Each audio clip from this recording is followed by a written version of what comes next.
cette édition, procès charbon fin, les avocats de l'État demandent la saisie des avoirs de la société IAM Gold et Sakan. Reprise hier, l'audience sur cette affaire s'est poursuivie au tribunal de grandes instances de Ouagadougou, à suivre dans un instant. La Chambre des représentants vote la mise en accusation de Donald Trump, vote qui a eu lieu hier soir. Trump devient ainsi le 3e président de l'histoire des États-Unis à être mis en accusation. Les détails dans cette édition. Noël est bientôt là et la vie rayonne de ses couleurs et décors. Dans la rue, des petits édifices refont leur apparition. Ce sont les crèches. Les enfants rivalisent de talent pour édifier la plus belle cathédrale en miniature. C'est le dossier de ce journal. Voici les titres de votre 12h50. Bonjour et merci de suivre l'actualité sur LCA. L'audience sur l'affaire dite charbon fin s'est poursuivie hier au tribunal de grandes instances de Ouagadougou. La partie civile a introduit une requête de saisie conservatoire des biens et avoirs de l'entreprise IAM Gold et Sakan, inculpée pour fraude de charbon fin afin de garantir la bonne marche du procès. La requête discutée pendant longtemps entre la partie civile et la défense. Le compte rendu avec Alain Koulibaly, Achille Ouedraogo. Au lendemain de la réouverture du procès concernant l'affaire dite de charbon fin, les débats se poursuivent au tribunal de grande instance de Ouagadougou.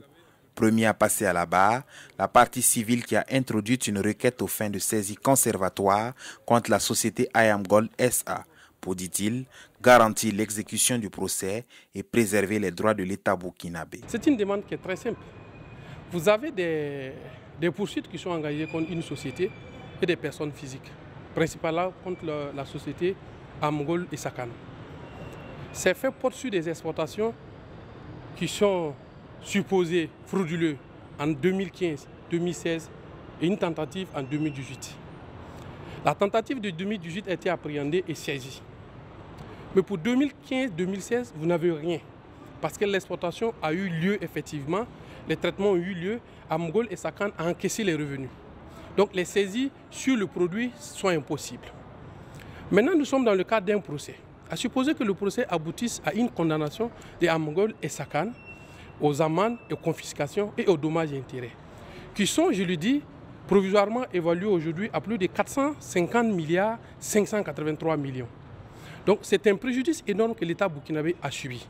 Nous estimons qu'à ce stade de la procédure, il est nécessaire que des garanties soient prises pour conserver et préserver les droits de l'État burkinabé au cas où nous aboutissons à une condamnation. Une requête qui rencontre l'assentiment de la défense qui dénonce de ce fait une atteinte à leur présomption d'innocence et l'incompétence des juges à apprécier la requête. Nous avions estimé que ce genre de saisie n'est pas de la compétence de la juridiction pénale. Ça, c'est régi par le code OHADA. Donc c'est la première exception d'incompétence du tribunal qu'on a soulevée. Maintenant, subsidiairement, à supposer même que le tribunal estime qu'il peut donner, nous avons dit les montants qu'ils ont donnés pour demander de garantir ça conservatoirement, c'est des montants tirés des rapports d'experts que nous contestons. On essaie de mettre en exergue le peuple, on essaie toujours de faire quoi, alors que la loi burkinabé, la constitution burkinabé, garantit à chaque citoyen burkinabé et à chaque individu, même s'il n'est pas burkinabé, qui doit être jugé au Burkina, la présomption d'innocence. On doit supposer qu'il n'est pas coupable jusqu'à ce qu'une décision intervienne. Mais vous avez vu à travers la presse depuis le début de cette affaire, depuis un an, comment est-ce que Sakan est lynché. Les juges n'ayant pas délibéré sur la requête soumise à leur appréciation ont reporté la suite du procès au 14 janvier.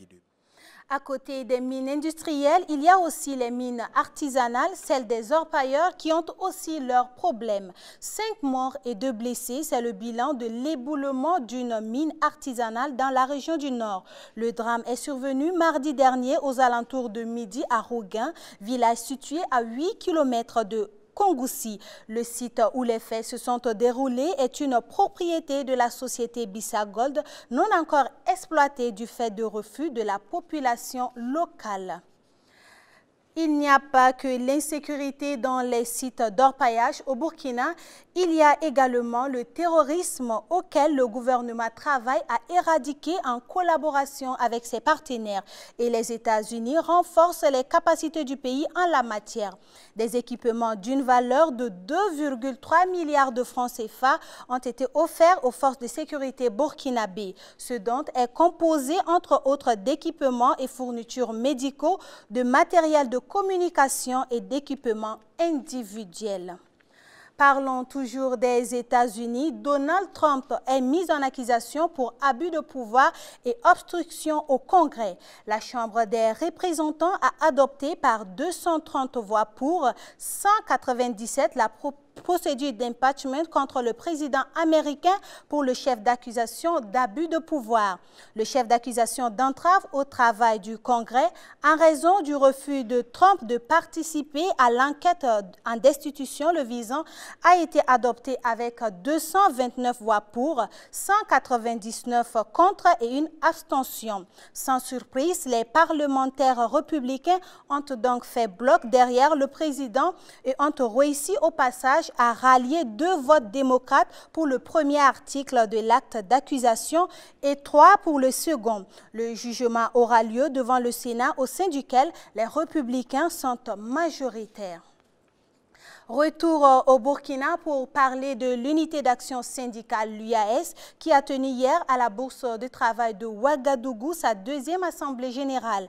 Les membres ont fait le bilan des décisions de la rencontre nationale du 17 août dernier, l'évolution de la situation nationale, les taxes et impôts dans le projet de loi portant budget gestion 2020. Pour le syndicat, la gestion des ressources naturelles du pays est irrationnelle. Le reportage est signé Ahmed Nanema Bachirou Sawadogo. À travers l'analyse des documents que nous avons reçus du gouvernement portant sur l'UTS, dont nous avons exigé l'annulation sur les primes et indemnités dans le privé et le parapublic, et bien d'autres éléments nous ont amenés à prendre fermement des décisions.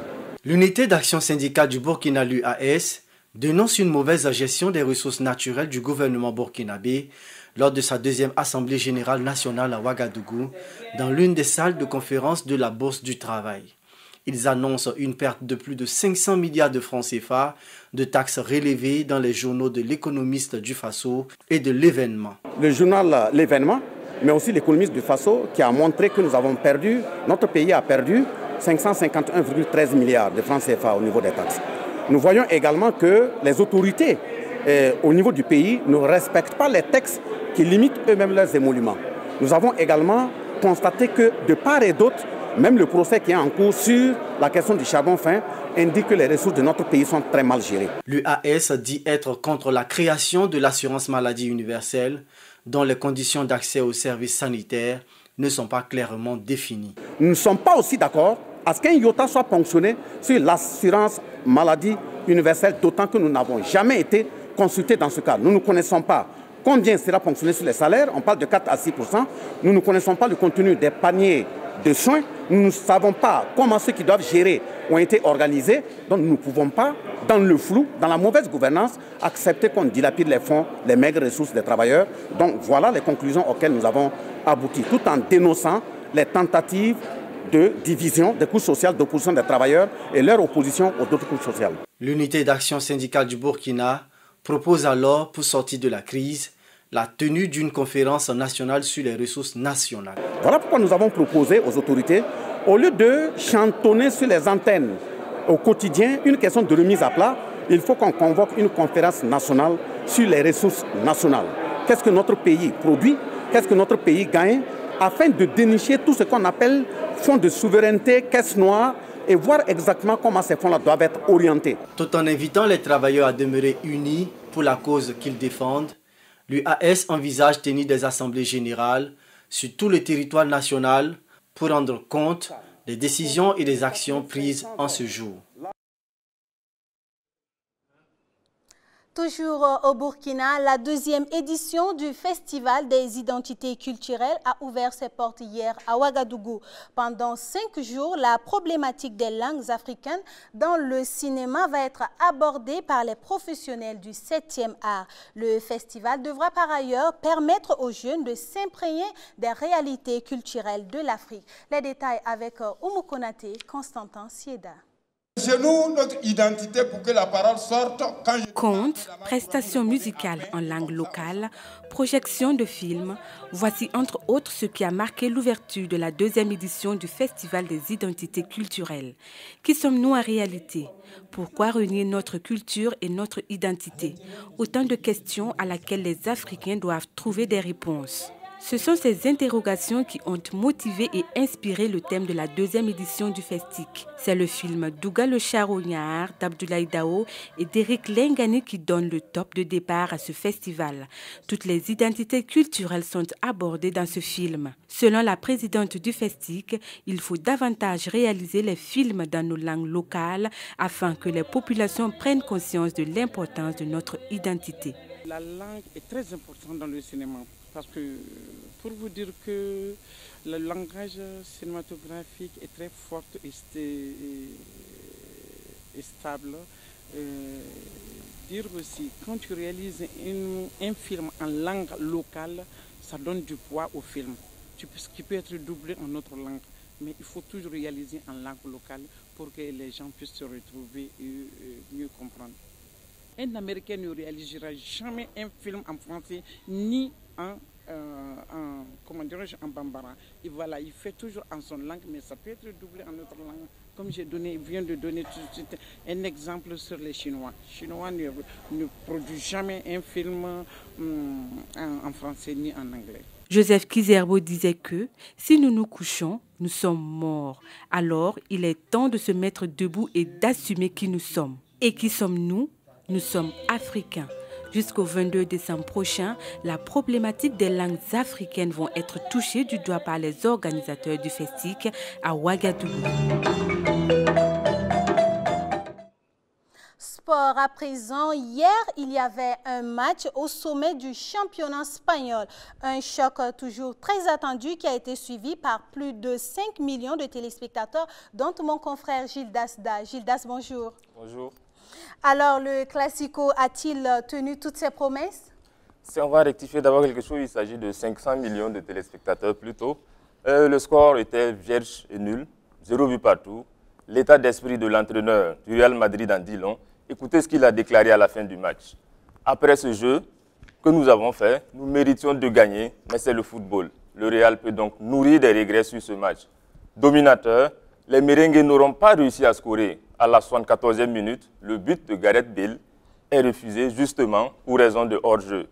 Gareth Bale en bonne forme, Florent Mendy très offensif, ainsi que Casemiro ont tiré leur épingle du jeu. 12 tirs cadrés pour le Real, rien qu'en première période, sans succès, car Ter Stegen veillait au grain. En face, c'est un Barcelone timide, un Barcelone mené par un sextuple ballon d'or qui est resté très silencieux, hormis quelques actions. Il y aura eu manque de buts à ce Classico, ce qui est plutôt rare. À l'issue de cette 10e journée, le Barça est toujours en tête, suivi de très près par sa rivale de toujours, le Real de Madrid. Merci Gildas Da. Venons-en maintenant aux préparatifs de la nativité du Christ. Noël, c'est dans moins de 5 jours. Comme chaque 25 décembre, les chrétiens catholiques du monde vont fredonner ces vers. Il est né le divin enfant, jour de fête aujourd'hui sur terre. Et quoi de plus normal que de le faire autour d'une crèche, ce lieu-là même qui a vu naître Jésus-Christ. Des artisans burkinabés en ont fait un art et dès que Noël approche, ils en font la promotion. Yeli Klarassou et Bachirou Sawadogo nous en parlent. Se préparer à la naissance de Jésus-Christ, quoi de plus normal pour bon nombre de chrétiens que de le faire en construisant une crèche en famille entourée de ses enfants. Mais l'on constate qu'à Ouagadougou, depuis quelques années, les crèches prêtes à porter sont à la mode. À l'ère des enfants d'aujourd'hui, il n'y a personne qui peut construire une crèche. Nous, à notre enfance, on construisait des crèches devant les portes. Mais à l'ère, il n'y a même plus un enfant qui peut faire. Bon, on préfère le faire. Bon, tu viens vendre Et tu viens payer et puis tu pars déposer seulement. Chaque année, à l'approche de la fête de la Nativité, des artisans exposent leurs œuvres à la vue de potentiels clients, de belles crèches fabriquées à la main. Moi, j'ai eu l'amour de faire les crèches pour les enfants. La fabrication, c'est à base des papiers, de gommis et de granit et de peinture. Ça prend beaucoup de temps parce que quand tu le moules, il faut le laisser sécher. La crèche, l'un des symboles de la Noël, est probablement le plus important pour les catholiques. Elle leur permet de se rappeler que Dieu est amour et que chaque naissance est le signe qu'il est parmi nous. Les fêtes de fin d'année approchent à grands pas et en cette période, il faut être prudent sur les routes. Dans la capitale burkinabé, il y a généralement une recrudescence des accidents, surtout en ces temps de fête. En voici un cas que nous avons enregistré aujourd'hui sur le boulevard de l'Insurrection. Un taxi qui a heurté 2 filles sur une moto. Il y a eu une blessée grave. En 2017, la police nationale a répertorié plus de 6 000 accidents de circulation. Nul besoin d'alourdir le bilan de l'année. Pour être sûr de pouvoir souhaiter à nos proches une bonne fête de Noël le 25 décembre et une bonne année le 1er janvier, vous devrez avoir un seul mot d'ordre, la prudence. Respecter le code de la route, c'est se protéger soi-même et protéger les autres. Pour clore cette édition, parlons de ces véhicules made in Nigeria.